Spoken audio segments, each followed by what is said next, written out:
You're listening to an Airwave Media Podcast.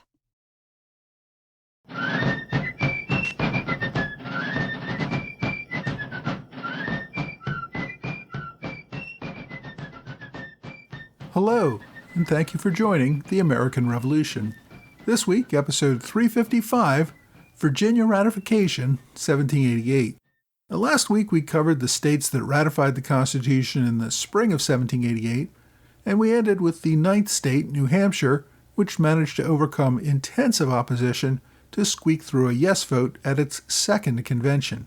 New Hampshire's ratification brought the number of states to 9, meaning that the Constitution automatically came into effect. Of course, there would still be time to hold elections and create the new government, so the Confederation Congress remained in operation. 4 states, of course, had not yet approved it. Virginia, by far the largest state, was still considering the matter, and many questioned whether a union would work without them. Now this week, we're going to look at the ratification fight in Virginia. Thanks to the efforts of James Madison, Virginia had been the state that proposed the Constitutional Convention in the first place. Despite that effort, ratification in the Commonwealth was not a given. 2 of the 3 delegates who had refused to sign the final document were from Virginia. One of the men who had refused to sign was Edmund Randolph, the state's governor. I haven't discussed Randolph except in passing, so some background is probably in order. Randolph came from a prominent Virginia family. His uncle, Peyton Randolph, had been the Speaker of the House of Burgesses before the war and had served as president of the First Continental Congress, as well as the first president of the Second Continental Congress. Randolph left the Second Continental Congress after only a few days, opening up the job for John Hancock. Peyton Randolph returned later that year, only to die rather suddenly while dining with his cousin, Thomas Jefferson. Edmund's father, John Randolph, was not quite as prominent, but he did serve as Williamsburg's mayor before the war. John did not support the revolution, along with his brother.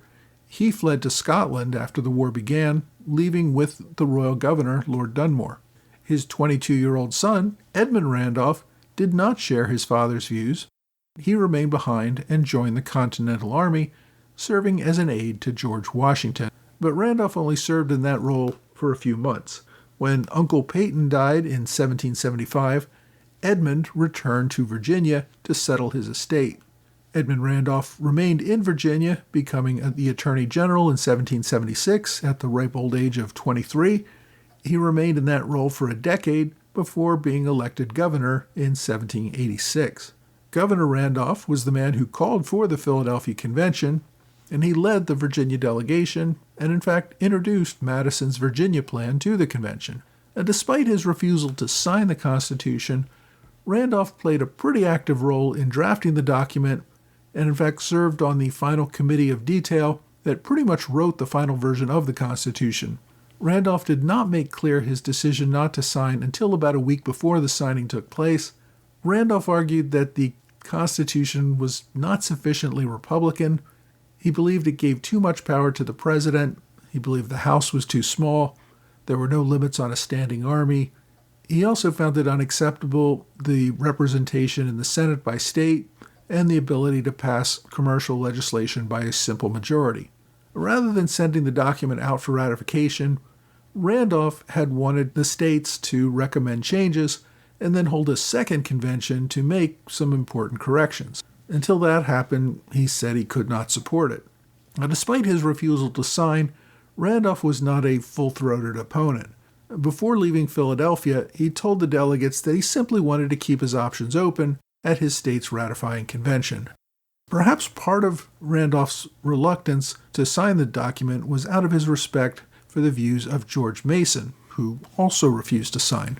Despite his position as governor, Randolph was the youngest delegate from Virginia and one of the youngest delegates overall at the convention, being 34 years old at the time. Mason was the oldest member of the Virginia delegation at age 62. Like Randolph, Mason had also supported the Virginia plan, but became increasingly disillusioned with the final document. Mason also came from a prominent Virginia family. He was actually George Mason IV. His great-grandfather, George Mason I, had come to Virginia near its founding, following the end of the English Civil War. where he found himself on the losing side. Masons had long served in the House of Burgesses, and George actually continued in that role. Mason was also the next-door neighbor to George Washington at Mount Vernon. Mason had been an active patriot during the war, serving on several state conventions after declaring independence. He had written the Virginia Declaration of Rights in 1776 as part of his efforts to create Virginia's new state constitution. When the Revolutionary War ended, Mason tried to retire from public service, but his importance in establishing the state constitution caused many to compel him to continue. That's why he served at the Annapolis Convention in 1786, and then as a delegate to the Constitutional Convention in Philadelphia in 1787. Mason grew increasingly disenchanted with the Constitution over the course of the convention. As someone who had authored a Declaration of Rights for a state constitution, he was deeply bothered by the absence of one in the new federal constitution. He also argued that the House was too small to give proper representation, that the judiciary was too powerful, that the lack of a supermajority for commercial legislation would greatly disadvantage the southern states. He also said that presidential power was too large and should be limited through an executive council. Also, despite being a slave owner, Mason wanted to give the government the power to end the slave trade permanently. He wanted to see slavery come to an end. Near the end of the Philadelphia Convention, Mason had moved to add a Declaration of Rights. This was unanimously rejected. He also called for a vote on allowing the states to propose amendments. The majority also rejected that motion. Mason did not mince words. He told the delegates that the Constitution would eventually lead to, quote, a monarchy or a corrupt tyrannical aristocracy, and that he would, quote, sooner chop off his right hand than put it to the Constitution as it now stands. So, unlike Randolph, who was kind of taking a wait-and-see approach, Mason was a full-throated opponent of ratification. As soon as he got home, he began writing and publishing his reasons why Virginia should refuse to ratify. The Anti-Federalist leaders in the state went beyond these two former delegates. Former Governor Patrick Henry strongly opposed ratification. He quickly put his oratorical skills to use, opposing ratification for a whole host of reasons. He believed a powerful federal government would work against Virginia's interests, and that Virginia would just be better off on its own than to join such a union. Another prominent opponent was former President of the Confederation Congress, Richard Henry Lee. This was the same man who in 1776 had made the famous motion that the colonies should become free and independent states. Lee had refused an appointment to the Constitutional Convention since he was also serving in the Confederation Congress at the time. Lee believed that the convention would simply make recommended changes to be brought before Congress. He was quite upset by the decision to bypass Congress and go directly to the states. Beyond that, Lee shared similar concerns as voiced by other opponents about the document itself, believing that it would greatly harm Virginia. One other ratification opponent, although not as prominent at the time, was James Monroe. At 29 years old, Monroe had already served as an officer in the Continental Army and then as a delegate to the Confederation Congress. In 1786, he had resigned to come home and pass the bar. He began working as an attorney and got elected to the Virginia House of Delegates. Monroe was not completely opposed to the Constitution and actually made statements both in favor and against at the convention, but he did end up rejecting its ratification without the addition of a Bill of Rights. On the other side, James Madison was the most prominent supporter of the proposed Constitution. This had been a passion that Madison had been pushing for years. Well, he wasn't crazy about some of the compromises that he had to make at the Philadelphia Convention. He was convinced that a failure to ratify would mean the end of the United States and probably everything that they had worked for and fought for during most of their lives. Of course, George Washington probably had the greatest potential influence on almost any public matter. Washington seemed to share Madison's views about the importance of ratification, and he did say so in private letters. Washington, however, did not see himself in the role of a public advocate. He rejected the opportunity even to attend the state's ratifying convention, while still encouraging Madison to go. Even Madison was reluctant to go to the convention, believing that it was a conflict of interest for him to have had a part in writing it and then play a role in voting to ratify it. It was only after Washington urged him to go so that he could explain why the convention produced the document that it did, and Madison finally agreed with Washington's urging. When the Virginia Assembly started its new session on October 15, 1787, Governor Randolph introduced the proposed Constitution. The legislature put it on the schedule for consideration 10 days later on October 25th. When they finally took up the matter, members spent a week debating the merits of the Constitution and whether they should even have a ratifying convention. On October 31st, the legislature agreed to hold elections in March 1788. Each county would send 2 delegates. Towns that were independently represented in the General Assembly could also send a representative to the convention. Following the elections, 2 more months would pass before the convention would begin on June 2nd at the State House in Richmond. Judge Edmund Pendleton was elected to chair the convention. Shortly after the convention began, Patrick Henry rose to give a famous speech called Liberty or Empire, in which he argued that by creating this new empire, the people were giving up on government with a foundation in liberty. The following is a snippet of his speech. Quote, "We are descended from a people whose government was founded on liberty. Our glorious forefathers of Great Britain made liberty the foundation of everything. That country has become a great, mighty, and splendid nation, not because their government is strong and energetic, but, sir, because liberty is its direct end and foundation. We drew the spirit of liberty from our British ancestors. By that spirit we have triumphed over every difficulty. But now, sir, the American spirit, assisted by the ropes and chains of consolidation, is about to convert this country into a powerful and mighty empire.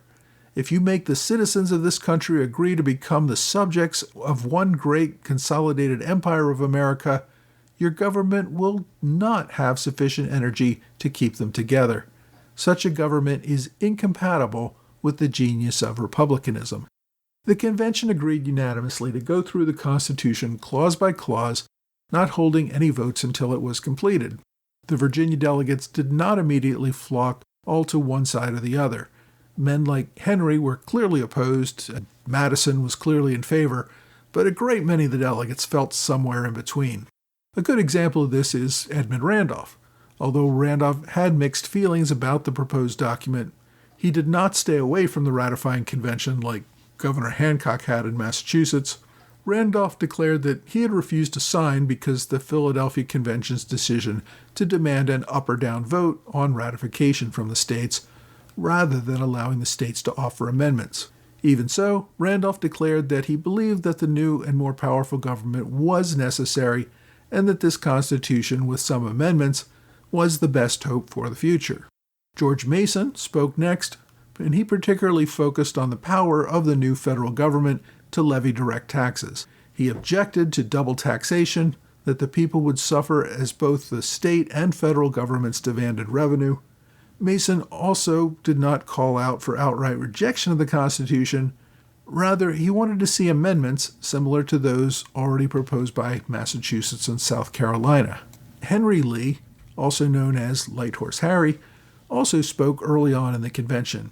He attacked the, quote, imbecility of the Confederation and attacked Patrick Henry's unwarranted fears about the new government. This caused Henry to give a lengthy rebuttal.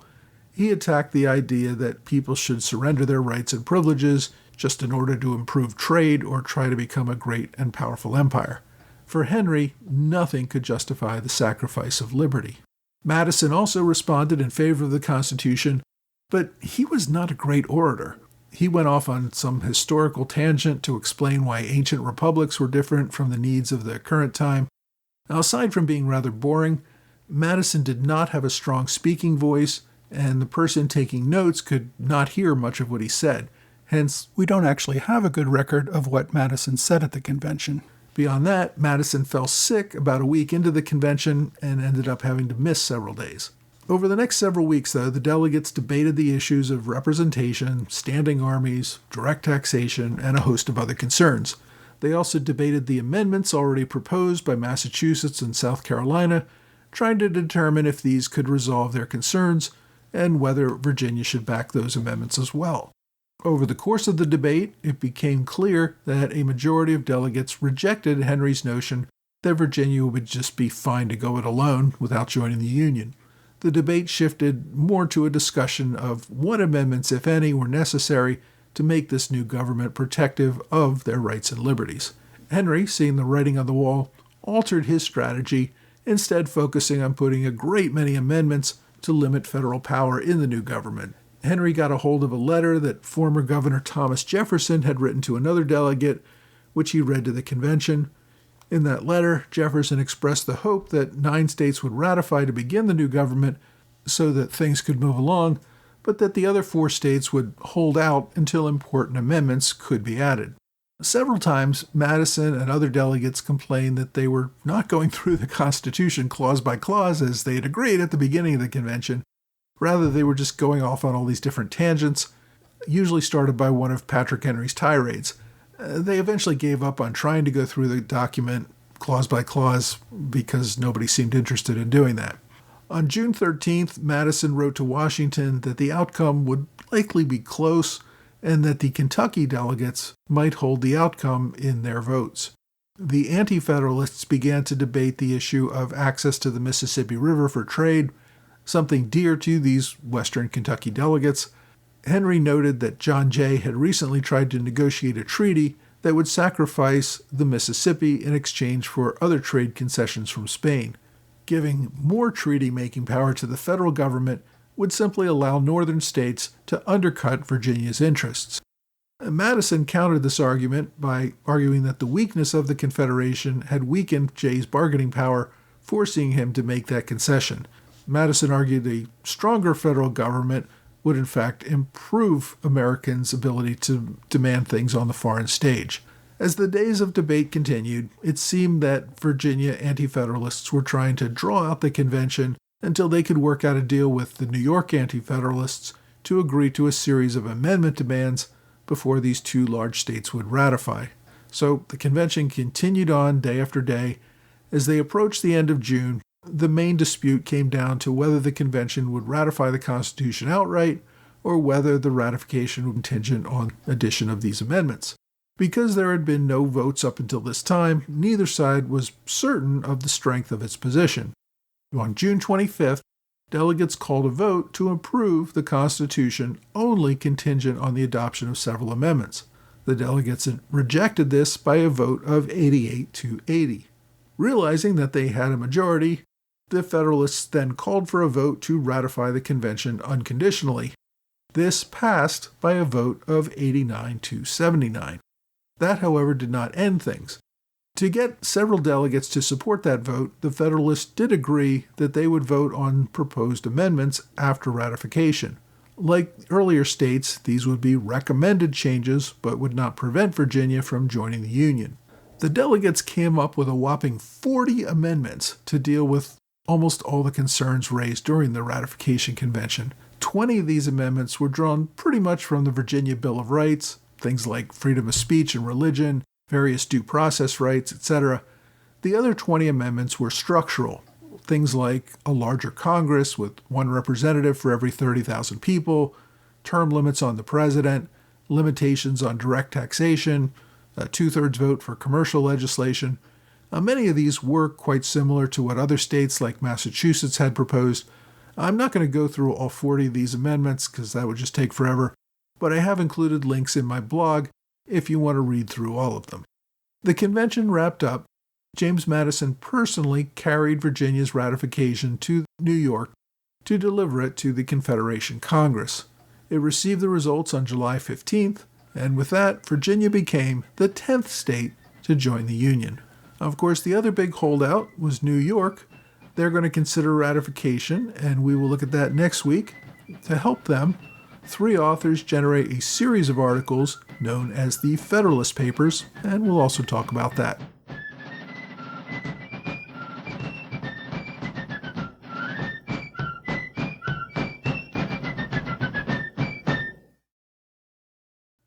Hey, thanks for joining the American Revolution Podcast After Show, part of the Airwave Media Network. Thanks to my Patreon supporters in the Alexander Hamilton Club, George Davis, Mike Hager, John Celentano, Michael Mulhern, and Mitchell Anderson. Thanks to Robert Morris Circle supporters, TJ Walker, Ron Thorson, and Curtis Johnson. I also want to welcome Tom Rodkey, who joined as a standard bearer and also made a gift via PayPal. Like everyone who contributes at the $10 level or higher, Tom will receive a magnet each month with a different flag from the American Revolution. I really do appreciate everyone who provides ongoing support for this podcast on Patreon or one-time gifts via PayPal or Venmo. Now, this week we covered Virginia's ratification. One thing that I had trouble with this week was dividing people into the two camps, Federalists and Anti-Federalists. Governor Edmund Randolph had refused to sign the Constitution at the Philadelphia Convention, which seemed to indicate his opposition. Yet, at the ratifying convention in Richmond, he seemed to favor it. On the final vote, Randolph did vote in favor of unconditional ratification.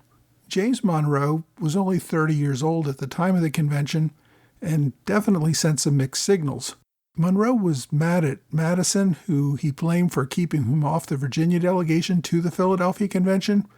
Even so, before the ratifying convention began, Monroe had met with George Washington and James Madison and seemed in favor of ratification. He drafted a pamphlet expressing his objections, but decided not to publish it. At the convention, he seemed swayed by Patrick Henry's arguments and ultimately voted against unconditional ratification. I also find it interesting that two of the young men who worked most closely with Madison to get ratification, Light Horse Harry Lee and John Marshall, later both broke with Madison. Both Lee and Marshall became committed Federalists. Yet Madison, who was the leader of the Federalist movement in favor of ratification, eventually turned against the Federalists and became a leading opponent of what became the Federalist Party. Decades later, Lee would nearly be killed by a mob for his opposition to President Madison's War of 1812. Marshall would become one of Madison's most powerful political opponents after John Adams appointed Marshall to be Chief Justice at the U.S. Supreme Court. Madison's move from leading Federalists during ratification to becoming a leading opponent of the Federalist movement a few years later has always perplexed me. Part of it may have been the influence that Jefferson had over Madison once Jefferson returned from France, but it does seem like quite a large change in direction. I imagine Madison would argue that he wasn't the one who changed. Rather, the debate moved from one of a strong federal government versus a confederation to one of a strong federal government versus a much stronger federal government.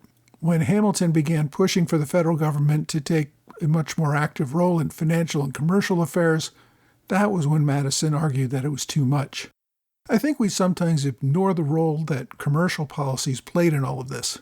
We get caught up in the issues of government power and liberty and think of the financial issues as secondary. I think Patrick Henry's primary opposition to the Constitution was out of a fear that the federal government would harm Virginia's interests in trade along the Mississippi River. Henry ended up leaving office in 1790 after opposing the federal assumption of war debt. However, Henry seemed closer to many Federalist leaders and later in life became politically opposed to the movement headed by Jefferson and Madison. Henry remained close to Washington, who even offered to appoint Henry to the Supreme Court and also offered him the position of Secretary of State. The Federalist governor of Virginia, Light Horse Harry Lee, offered to appoint Henry to the U.S. Senate.